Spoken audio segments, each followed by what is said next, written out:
Yes, amahoro n'imigisha bibane nawe wowe ukomeje gukurikirana Kigali Top News, yaba abaherereye mu mujyi wa Kigali, mu zindi ntara zose z'u Rwanda nk'intara y'Amajyepfo, Amajyaruguru, Uburasirazuba ndetse n'Uburengera bwaryo. Turagushujeho wibereye mu karere k'ibiyaga bigari East Africa, waba uherereye mu Burundi, Uganda, Tanzania ndetse n'ibindi bihugu bya Afurika muri rusange. Turabashuje n'abandi bibereye ku isi muri rusange. Ni Kigali Top News ikugezaho amakuru y'imyidagaduro abagiye atandukanye ari gucaracara hirya no hino. Uyu munsi rero twaba tugiye kukugezaho inkuru, rwose ni inkuru yateye abantu benshi agahinda. Ni inkuru yabaye kuri wa 30 Werurwe mu mpera z'uku kwezi rwose kwa Werurwe 2022.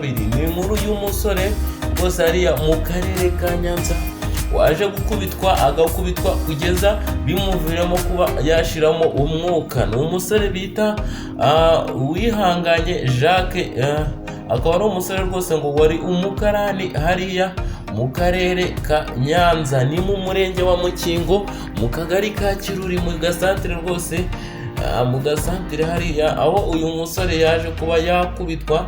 Bivuga yuko rwose yaje gukubitwa kugeza ngo ashijemo umwuka n'abasore batatu.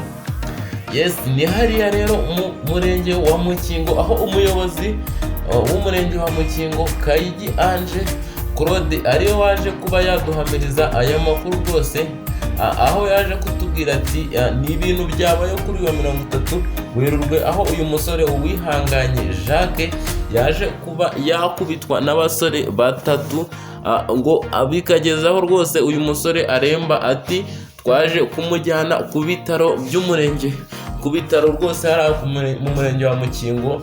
Uyu musore rero tumugejejeyo niho yaje kuba yashiriramo umwuka rwose ahatakariza ubuzima. Uyu musore rero biravuga ko yari umuntu ugabwe rwose, ari umuntu wumvikana neza n'abaturage, akaba ari umuntu watondaga amabuye yo kubakisha rwose amazu. Uyu musore rero ukuntu ngo byaje kumugendekera, nyuma y'uko akoreye amafaranga 9,000 kuri wa 30 Werurwe, yaje kuyabitsa umucuruzi ari mu gasantere ka Bigogwe. Hanyuma amaze kuyamubitsa nibwo yavuze ati rero reka njye kuyamwishyuza, kuko ngo yari akeneye kuyakoresha cyangwa se njye kumubwira ayame. Umusore akigera kuri uyu mucuruzi rwose amutera utwatsi arayamwima, arangije anamuhakanira rwose ko hari amafaranga ye yaba yaramuhaye. Ibi rero ntabwo byagarukiye aho uyu mucuruzi rwose ahubwo ngo yaraje rwose amuteza insoresore eshatu, azibwira ko zigomba kumukubita rwose by'intangarugero. Uyu musore rero ubwo bwari buri kwira rwose ari mu gasantere ka Bigogwe, ati uyu mucuruzi icyaje guhamya ko ari we ubabigizemo uruhare, yacuranze umuziki ku rwego rwo hejuru rwose, ku bintu ngo bitari bisanzwe. Hanyuma uyu musore aza guza gutegwa n'izo nsoresore eshatu ziramukubita rwose, aho zamunogeje. Abaturage bari bamubonye hafi aho nibo babihamirije itangazamakuru, bavuga ati bamukubise baramunoza. Rero umuyobozi w'umurenge wa Mukingo Kayigi Ange Claude niwe waduhamirije nawe aya makuru, aratubwira ati twaje kumutoragura mu masaha ya nimugoroba tumujyana ku bitaro. Ati mu kumujyana ku bitaro twamujyanye rwose ari indembe. Nyuma y'iminota mikeya nibwo uyu musore wihanganye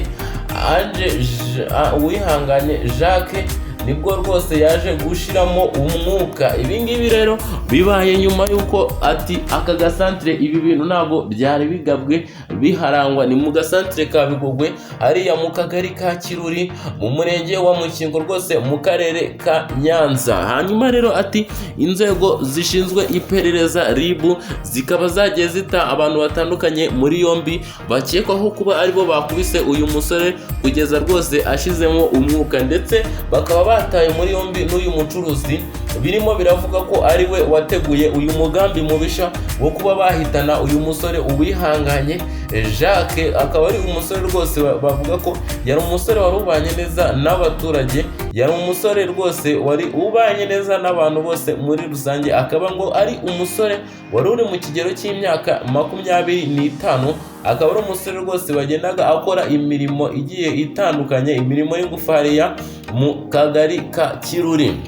Abaturage rero bakaba bababajwe n'iyi nkuru, iyi nkuru rwose ikaba yabababaje cyane, bavuga ati uyu musore akwiye guhabwa ubutabera, ati kuko yarenganye, yazize ibye, ati kugeza naho bamukubita, ati ni icyaha gikomeye. Umuryango rero w'uyu musore nawo ukaba wababajwe n'ibi uyu musore yakorewe, aho yaje gukubitwa akicwa rwose by'agashinyaguro. Umuryango we ukaba wegereye inzego zishinzwe ubugenzacyaha RIB, ukaba watanze ikirego. Ibi ngibi rwose bakaba bari kubifashwamo n'ubuyobozi bw'umurenge wa Mukingo kugira ngo hashakishwe izo nsoresore zakubise uyu muhungu rwose uwihanganye Jacques. Akaba ari ibintu byagiye binavugaho n'abantu batari bakeya hano mu Rwanda, aho bavuga ati ibintu nk'ibi bikwiye gucika, ibintu nk'ibi ni ubunyamaswa, ibintu nk'ibi twabiherukaga kera rwose mu myaka ya kera, twumvaga abanyarwanda batagitekereza gukora ibi bintu, aho ubuyobozi bw'umurenge wa Mukingo bwavuze ati tugiye gutangira tugire inama abantu bo mu murenge wacu, ati tubahe amahugurwa rwose imyumvire nk'iyi ibavemo, bafatanyije n'ubuyobozi bwa polisi bushinzwe kurwanya ibyaha hariya mu murenge wa Mukingo, rwose ni mu karere ka Nyanza mu kagari ka Kiruri. Nk'uko mubyumva rero ni amahano yabereye hariya mu karere ka Nyanza, ni ibintu rwose utakwiye kwifuza ko hari undi muntu uwo ari we wese byaba. Tugira inama mwese muteze amatwi Kigali Top News kuba mwakwirinda ibikorwa nk'ibi by'urugomo, kuko ni ibikorwa bishobora kukwangiriza ubuzima, bishobora kukwangiriza kariyeri yawe, kuko rwose ibi bikorwa biramutse bibahamye ni abantu bashaka guhabwa igihano cya burundu se rwose, ibikorwa byabo nabo bikaba birangiye. Gusa turihanganisha n'umuryango w'uyu musore uwihanganye Jacques, tubafata mu mugongo, tuba nawe uwihanganye Jacques, tumubwira ati agire iruhuko ridashira, aruhuke mu mahoro rwose, dore ko ibi byabaye nta ruhare na ruto yabigizemo, ko rwose uyu musore uwihanganye ati yari umuntu mwiza. Ibi ni ibivugwa n'abaturage bo mu murenge wa Mukingo, ndetse rwose by'umwihariko n'abaturage bahari mu gasantere ka Bigogwe. Akaba ari ibintu rwose byagiye bigarukaho n'abatari bake, bavuga ati uyu musore bamuhoye ubusa. Yes, ngayo nguko rero ibyo mu karere ka Nyanza, tubabwira ati mukomeze gukanda subscribe n'iryo jambo ritukura, ukore notification rwose, ukomeze wibonera amakuru agiye atandukanye, amakuru y'imyidagaduro, amakuru rwose abagiye ari kubera hano mu gihugu cy'u Rwanda, Afurika muri rusange ndetse n'ahandi ku isi. Turabashuje kandi dukomeje kubifuriza amahoro n'imigisha, ishya n'ihirwe mu bikorwa byose mugiye mwikorera. Amahoro n'imigisha bibane nawe rwose, wowe wakomeje kugenda ukurikirana Kigali Top News, haba kuri wowe uherereye mu mujyi wa Kigali ndetse no mu zindi ntara zose zigize iki gihugu cy'u Rwanda, nko mu ntara y'Amajyepfo, mu ntara y'Amajyaruguru, Uburasirazuba, Uburengerazuba. Tukaba dukomeje no gushimira wowe ukomeje kudukurikirana, wibereye mu Burundi, wibereye mu gihugu cya Uganda, nk'uko mukomeje kugenda mubitwereka. Turabashimiye, ndetse namwe mwese mudukurikiye muri Afurika muri rusange, ku isi muri rusange.